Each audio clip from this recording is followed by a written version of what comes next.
My name is Nick Zuccarello, and I'm an artist at heart. I've always loved to draw, paint, and sculpt. I've always enjoyed using both traditional and digital mediums. The bulk of my time is spent in the digital medium, and I've been a professional digital artist for over 13 years. Some of my work history, I've actually worked for Sony Online Entertainment, and I was a character artist on the game Star Wars Galaxies. This is the first game that I worked on, and it was a pretty cool experience where I got to work with a lot of talented people, and I got to work in a universe that I think is pretty fun, and I know a lot of people know about the Star Wars universe. So some of the stuff that I got to work on for that was some of the different animals and kind of aliens and things like that from some of the different movies. So it was kind of a dream come true, really, for the first game that I got to work on. From there, I went and worked for High Moon Studios, and I forgot to mention that Sony was in San Diego, and so is High Moon Studios actually in Carlsbad, California. And I got to work on the first person Western vampire shooter called Dark Watch. And that company was really interesting to work with.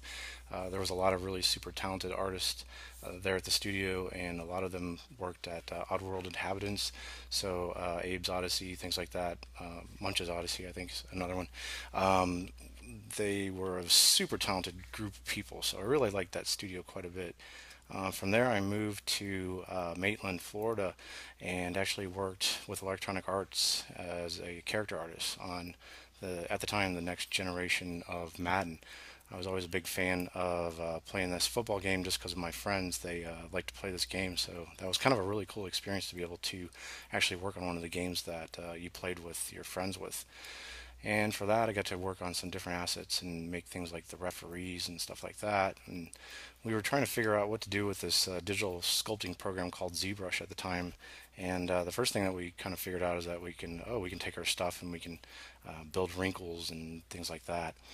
I got to work on the what was considered their mini camp player, and this is basically like little small games that were off to the side, and it was running these football players through these different experiences. So I was able to set up different stuff for their uniforms, and we had these different body types, so thin, muscular, base, and heavy, and you can kind of blend between those, and that would be the thing that would allow you to create all these different body types, setting up things like skin and sweat and things like that, and also just how to swap out the different colors for doing different teams. The other thing that we got to do there at the studio was doing a lot of portrait sculptures, so having to do a lot of head sculpts. From there, I worked actually as an outsourcing artist for the game MMA. This is before they had the Ultimate Fighting Championship license, and so this is their competing product that they had. And got to work with a lot of different companies overseas and kind of do little mini art direction on some of the different assets that they had. Here's some different head sculpts that were created for that MMA title that I got to work on. From there, I went and worked with the NCAA team, working on some of the different college football games that they had, and so that was a lot of fun. College football teams, if you follow college football, there might be some different traditions that they have. So they have these different kind of run out traditions where they maybe have animals and things like that that are incorporated with that. So there's these little mini movies, and I had to create some of the animals for some of those movie sequences that they had. So I believe this is the eagle from Auburn. From there, I got to work on a game called SSX, and this was a really cool game. It's set in this kind of fantasy kind of snowboarding environment. And I got to work on the character Eddie, which is kind of like this hippie-like character, and he's got this really crazy hairdo. That was the kind of most challenging thing for me is thinking about how to like create this hair. And you can see here's a little bit more about the geometry for this guy. During my time at EA, I was able to be the studio graphics trainer for like 2 years, and I taught professionals basically how to use different kind of programs like Maya, ZBrush, and things like that. I really enjoyed teaching, and funding for that program kind of dried up, and so I had to go back into production. And I always remembered that I had this love for teaching. I was then given an opportunity to become some part of the team at FIA, the Florida Interactive Entertainment Academy, and part of University of Central Florida. And so I was basically hired on as like a contracted worker to help out with delivering content and things like that, and mainly in the same kind of areas that I worked as a professional artist in the games industry. I was now delivering that kind of content and trying to help students learn some of the different programs and things like that. So you can see here's some of the things, some projects that I made for this. This is inside a ZBrush. It's called poly painting. It's where you can basically paint directly on the model in 3D, and it's a lot of fun, process. So what I like to do is make projects for myself that I think are interesting, just to show off the techniques. And I capture a lot of stuff in video content and video format. So there's some more pictures of that.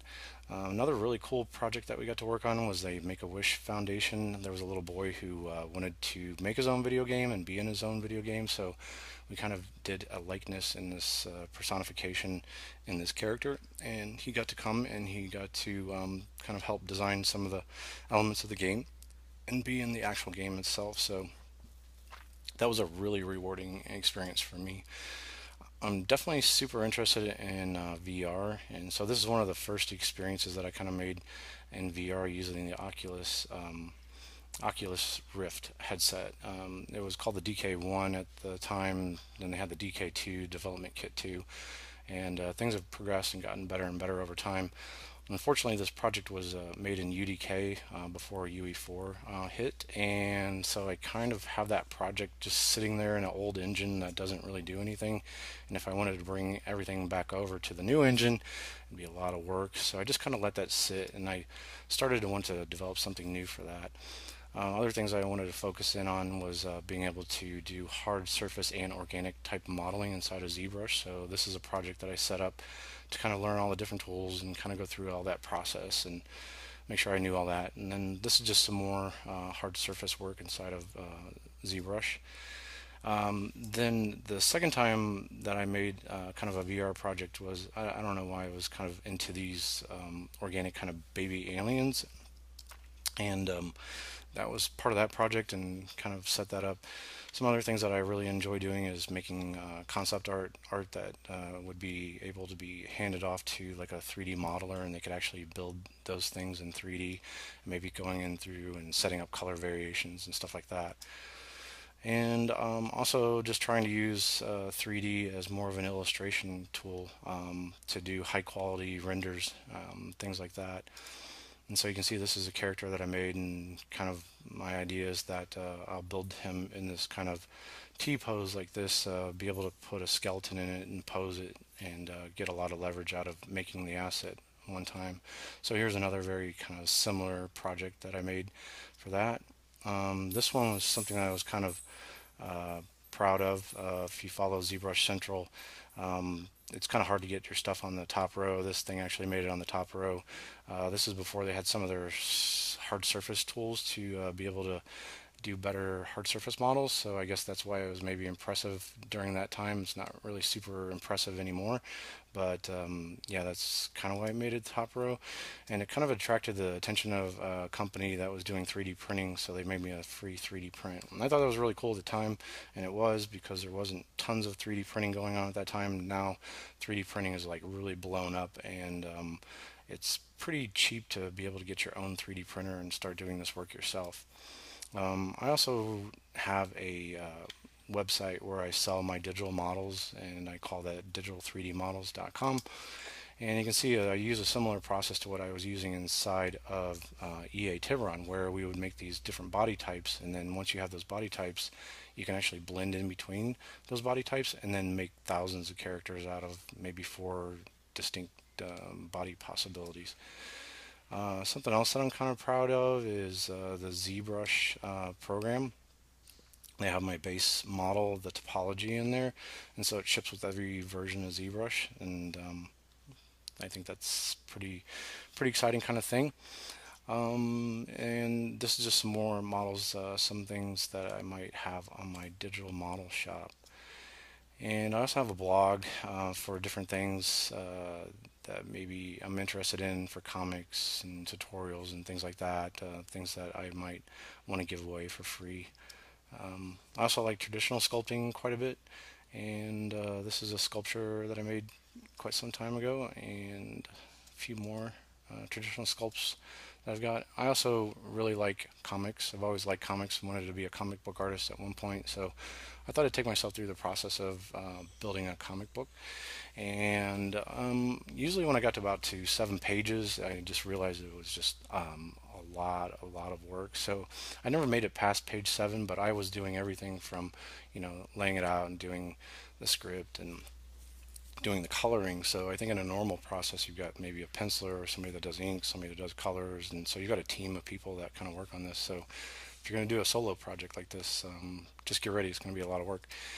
And here's just some more two-dimensional art that I have that I've run through. This is considered like a model sheet, so you do a specific drawing from the front, from the back, from the side, and you can hand that off to a 3D modeler, and they could build that in 3D. So I wanted to show you that I started off and was in the professional world for a while before I went back to school. And the reason that I went back to school is because I would like to teach for the rest of my life. And so to be able to teach, then I'm going to have the right kind of credentials. So coming back to school at my age after being a professional, I'd say it was maybe a bit challenging.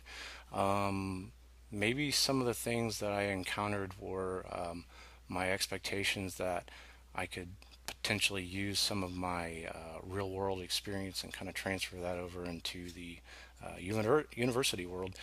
But it didn't really work that way. So I had to do all the work just like everybody else did, and did that on a part time basis, and was able to finally earn my bachelor's degree after quite a bit of work, just doing this part time.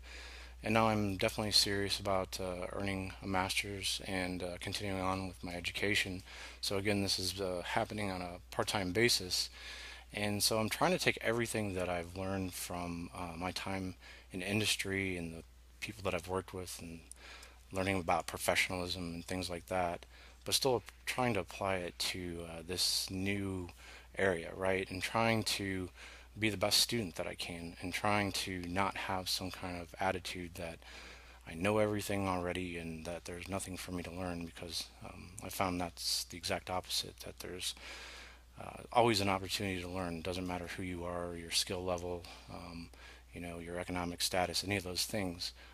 There's always something to learn, and there's always something to learn from even the people that you're in the room with, right? And so I was probably an odd case where people around me are looking at me kind of going like, why is this person who is so much older than me doing school, and they've got this work that is way different than mine and things like that, especially coming from this more kind of fantasy based commercial world. But overall I would say it's been a really good experience, and it's kind of broadened my horizons for not only the way that I think, but maybe the way that I approach certain projects and things like that, and definitely having an understanding of what students go through, because I've gone through a lot of the same kind of trials and maybe struggles that they have, and it really feels like that this education is really about endurance, right? That you have to have this attitude that no matter what happens, you're not going to give up and you're not going to quit, that you're going to keep going and you're going to keep persevering. And that can be, I think, the most challenging part out of the whole thing. Not so much the assignments that you have to do, and maybe the time that you have to put in, because in the real world you have deadlines and you have things that you have to get done and they have to be accomplished. So the real world's no different than that. It's just a matter of you being self-motivated, right? Being self-driven. What do you want to get out of the experience? I think it's really easy to just go into any kind of situation and say, I don't understand what they're trying to have me do here, or they're trying to have me learn. But maybe it's your job to kind of figure that out and to kind of discover that, right? And so I would say there's also this thing about this lifelong pursuit to just continually be a student and to always try to learn, but then also to try to learn from other people. I think that's something that in the university setting that is maybe a little bit different than the professional world. In the professional world, you just have to get along with people and you have to work and you have to be on a team, things like that, right? But I don't know, in this academic world, it maybe feels like it's a little bit more about getting to know people on an individual level and trying to figure out what makes them tick and what makes them interested in what they're trying to do. And everybody's got their own different kind of pursuits that they're going after. So I definitely think that part is extremely exciting, and this opportunity to learn from people that you just never know who you're going to kind of run into and what you're going to kind of encounter and what you can pick up from those people and what that can actually do for you and your future career. So, this is basically me and kind of my story and my journey as a UCF student. And I still have a bit of a ways to go until I'm done, but I think it's going to be a rich and rewarding experience all the way to the end.